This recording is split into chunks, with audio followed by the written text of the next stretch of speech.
Hey folks, how's it going? Welcome back to the channel, and welcome back to our weekly Gleipnir discussion video.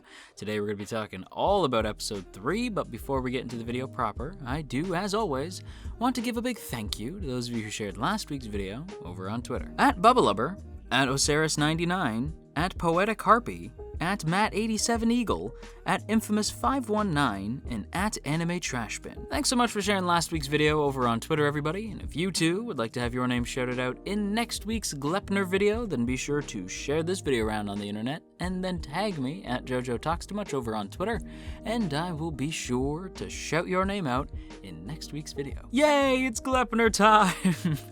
I am really getting into this show.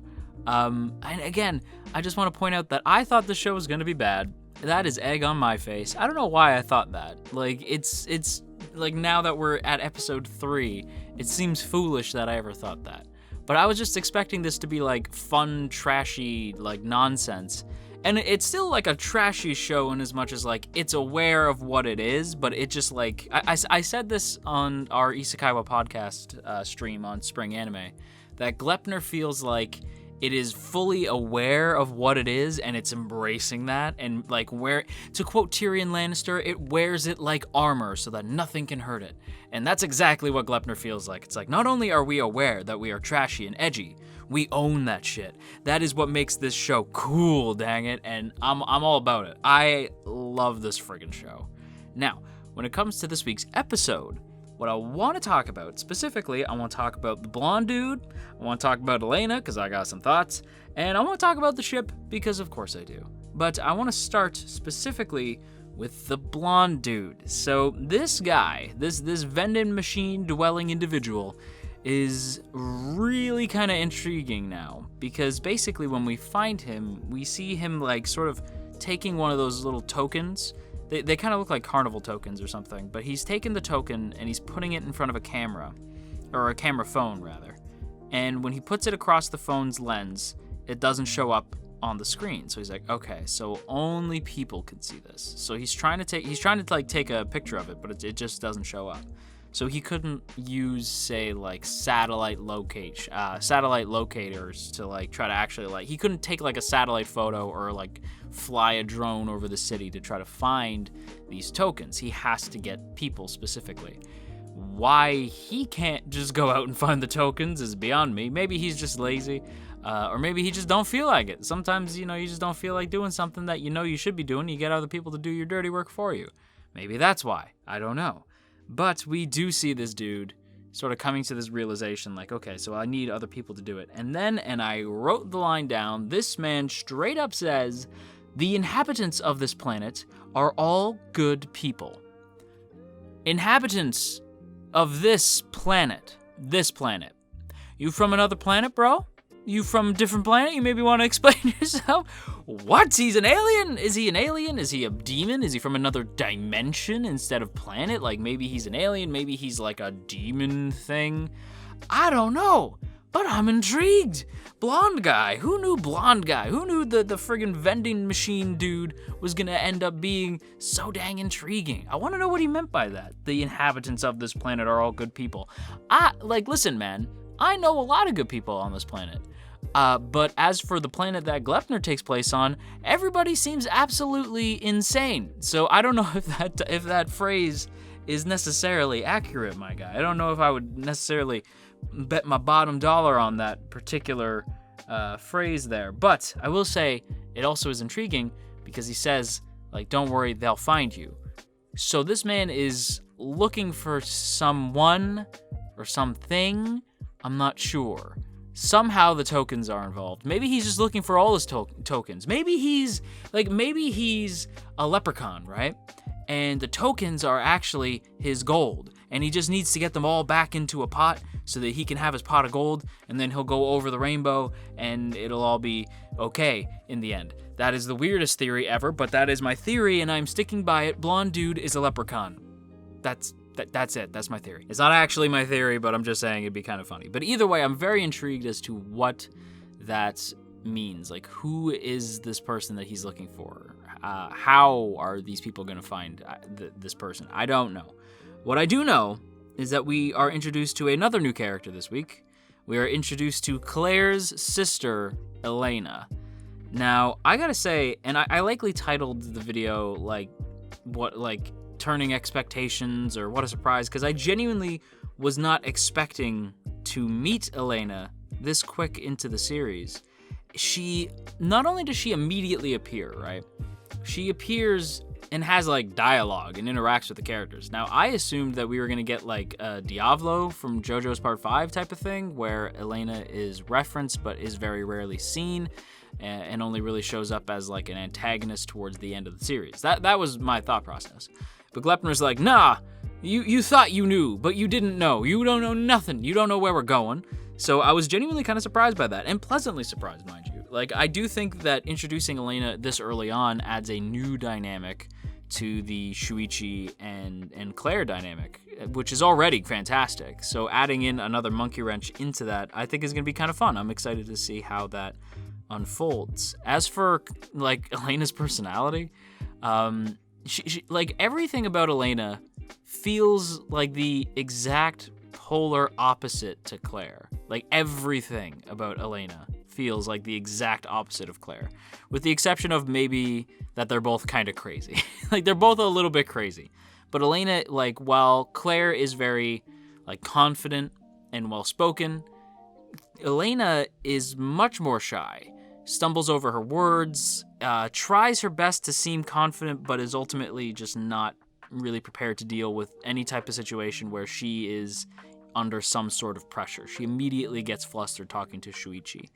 And I think that's really interesting, and especially the Seiyu choice, right? Because I was sitting there going man, this Seiyu sounds hella familiar. Who is voicing this? And then I remembered, wait a minute, I have my handy dandy notebook. And so I glanced at my notebook, I looked at the cast and crew, and I go, oh, there you have it. It's Kana Hanazawa. If you don't know who Hanazawa is, why, she is the voice of Mayuri from Steins Gate, although that's not as pertinent to this discussion, because the one character that she played that I was like, that makes a lot of sense, is she voices Shirase from A Place Further Than the Universe. And if you've seen A Place Further Than the Universe, you know why that makes sense. Those characters are very similar until the end of the episode, where all of a sudden, Elena gets wild. Elena just turns into a, I don't know, her whole personality shifts at the idea that there's another woman inside Shuichi. Which, again, saying it out loud sounds weird, but I promise it's still weird, but it's not quite what you think it is. But yeah, Elena as a character is very intriguing to me. Especially given that at the end of the last episode, we saw that there was some girl who had made a deal with the blonde dude to turn Shuichi into the dog form thing, like the mascot character that he is now. And when I saw that, I hadn't connected the dots that was supposed to be Elena. I just didn't realize who that was supposed to be. I just thought it was a classmate. I think I saw some other people online saying that they thought it was a sister or something. But no, it turns out that it's Claire's sister. It was a sister, just not Shuichi's sister or nothing. It was Claire's sister, which is a surprise. I don't know how Claire's sister knows of Shuichi unless she's stalking the kid, which yikes. But it is interesting, and it also raises a lot of questions, how and why did she approach the blonde dude, and why, how did she manage to get the blonde dude to give her a favor, to do a favor for her, and why would he say yes to that? My only guess is that it has something to do with the many people who Elena has, shall we say, taken off the board prior to the show. It's, in my guess, at least, it's sort of implied, but maybe I'm, mistaken. I assume she's taking these people off the board to take their tokens, and maybe if you save enough tokens up, you get a wish. I feel maybe I read that, maybe that's in the bio for the show, I don't super know, but it feels like that. And it would explain why people are attacking each other, right? If you put a token into this random vending machine, not only do you get a wish, but maybe depending on how many you put into the vending machine, that changes the grand scope of the wish. So the more tokens you have, the bigger the wish can be. That'd be my assumption. And I think the only other thing I want to mention about Elena is the monstrous form she takes on. It's basically just she kind of just looks like the way Goku Black did in Dragon Ball Super, just like a shadowy, almost like just tornado looking thing, like just this goopy shadow thing. And when I say goopy, I do mean goopy. Honestly, if like she's sort of like the symbiote from Spider-Man comics, like she's sort of like Venom. In I don't mean that she's goopy, I just mean like the way she moves around and the way the shadow is able to, or she's able to manipulate this shadowy form, it feels a lot like Venom or Carnage or something. And I think that's really interesting. And it just kind of further cements, like, Elena's going to be one of the characters that I want to see more from. I'm going to have my eye on Elena going forward, because she's pretty insane, and I want to see where this goes. As for the shipping part of the episode, I gotta say, seeing these two get closer together and just kind of get a sense of who the other one is, it's getting progressively more sweet in a very Gleipnir kind of way, which is to say a very weird way. But again, like, despite the circumstances of how they met and what it is that they're doing, I do like seeing these characters hang out. I do like seeing these characters talk to each other, as they are really kind of trying to help the other one. Like, Shuichi does actually feel like he's trying to understand Claire, and Claire does feel like she is kind of keeping an eye on Shuichi and making sure he doesn't go dark side on her or something like that. Like, they're both sort of keeping an eye on the other one, not out of, like, a sense of concern, but just like, I don't want you to fall apart. Like, I want us both to walk away from this okay. Like, that's the vibe that I'm getting from the two of them. And even after, like, the movie date line, where, like, Shuichi's like, man, I forgot I wanted to go see this movie, but I guess it doesn't really matter. And Claire's just like, no, we can go.